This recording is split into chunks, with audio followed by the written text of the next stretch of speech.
మాట్లాడతా కృష్ణ చైతన్య సింగర్ మనతో మాట్లాడాలనుకున్నారు. కృష్ణ చైతన్య చక్రి లేకపోవడం అనే వార్త ఎలా అనిపిస్తోంది? మీరు ఆయనకు సంబంధించి ఏ సినిమాల్లో పాడారు, అసలు ఏం జరిగిందో తెలుసా? అంటే ఆయన ఆరోగ్యం సడన్ గా హార్ట్ అటాక్ తో చనిపోయారు, బట్ అంతకు ముందు వారి ఆరోగ్య పరిస్థితి బానే ఉండేదా? ముందుగా చాలా బాధాకరమైన విషయం అండి ఇది. చక్రి గారు లేకపోవడం అనేది చాలా షాకింగ్ గా ఉంది. బికాజ్ ఎప్పుడూ అనుకోలేదు ఇంత సడన్ గా ఇలాంటి వార్తలు వింటామని అస్సలు అనుకోలేదు. చక్రి గారు ఆయనకి నేను పాడిన సినిమాలు గోపీచంద్ గారు నటించిన వాంటెడ్ అనే సినిమాలో పాడారు. రీసెంట్ గానే కొత్తగా వంశీ గారి సినిమా తను మొన్నే వెళ్లిపోయింది అనే సినిమాలో కూడా నేను చక్రి గారికి ఇంకో పాట పాడడం జరిగింది. ఆయన ఎప్పుడూ చాలా ఎంకరేజ్ చేస్తూ ఉండేవాళ్ళు కొత్త సింగర్స్ ని.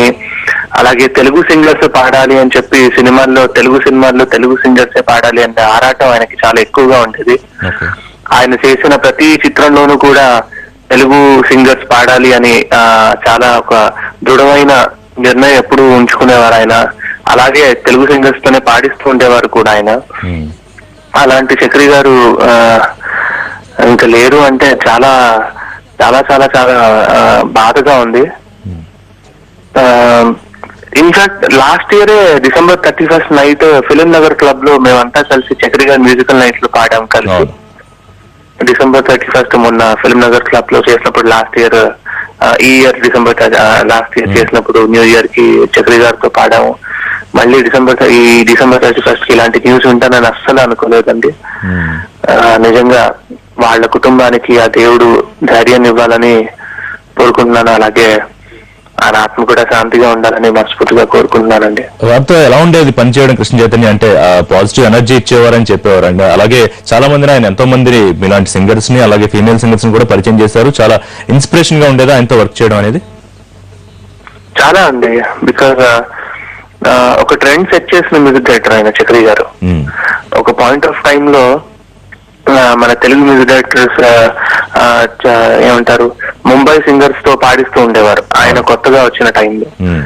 అలాంటి ముంబై సింగర్స్ కాకుండా, అంటే ముంబై సింగర్స్ కానివచ్చు, చెన్నైలో ఉన్న సింగర్స్ కానివచ్చు, వాళ్ళు ఎక్కువగా పాడుతున్న తరుణంలో లేదు మన తెలుగు వాళ్ళు కూడా పాడాలి సినిమాల్లో, తెలుగు సింగర్స్ ని కూడా మనం ఎంకరేజ్ చేయాలి అని చెప్పి ఎంకరేజ్ చేసి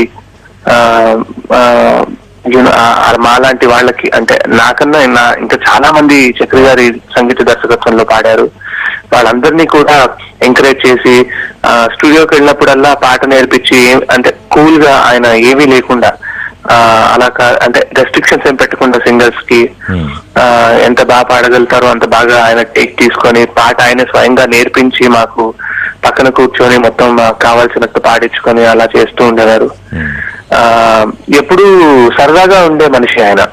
చాలా సరదాగా హాయిగా నవ్వుతూ మధ్య మధ్యలో అలా జోక్స్ వేస్తూ హాయిగా ఉండేవారు ఆయన.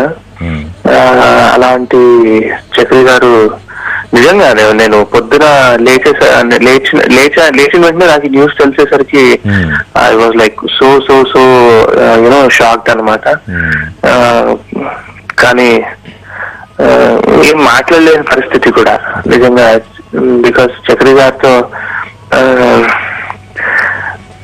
ఇంకేం చెప్పలేని వారితో క్లోజ్ గా అసోసియేట్ అయ్యి ఉండడం అవన్నీ గుర్తొచ్చినప్పుడు ఖచ్చితంగా చాలా బాధగా ఉంటుంది. చాలా సంవత్సరాలు యాక్టివ్ గా పనిచేశారు చైతన్య. తను చాలా మంది సింగర్స్ ని పరిచయం చేయడంతో పాటు ఒక సంవత్సరం అయితే సుమారు ఆయన 14-15 సినిమాలు చేసినట్టు కూడా గుర్తుంది. కరెక్టేనా అది?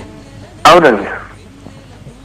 అంటే అంత స్ట్రెస్ లో కూడా ఎట్లా వర్క్ చేయగలిగేవారు? స్ట్రెస్ అంటే ఇందాక నేను చెప్పాను కదా, ఆయన సరదాగా ఉండే మనిషి. ఆయన ఏది కూడా మనసుకు తీసుకునే మనిషి, అంటే ఏమంటారు ఈజీ గోయింగ్ టైప్ అన్నమాట. ఆరోగ్య సమస్యలు అలాంటివి ఏం లేవు, బట్ అందరికి అది చెప్పినట్టే అందరు చూస్తూనే ఉంటారు ఆయన్ని. అంటే కొంచెం ఆయన వెయిట్ పుట్ ఆన్ అవ్వడం, మేబీ ఆ రీజన్ వల్ల హెల్త్ ఇష్యూస్ ఏమైనా వచ్చాయేమో మరి. కానీ ఆ హెల్త్ ఇష్యూస్ వల్ల ఏకంగా ఇలా జరుగుతుందని మాత్రం అనుకోలేదు. అది ఏవో చిన్న ఇష్యూసే, మామూలుగా సాల్వ్ అయ్యే ఇష్యూస్ అనే అనుకున్నాను తప్పితే దానివల్ల ఇంత ప్రమాదం ఉంటుందని ఎప్పుడు అనుకోలేదు. రైట్. థ్యాంక్ యూ చైతన్య మాట్లాడినందుకు.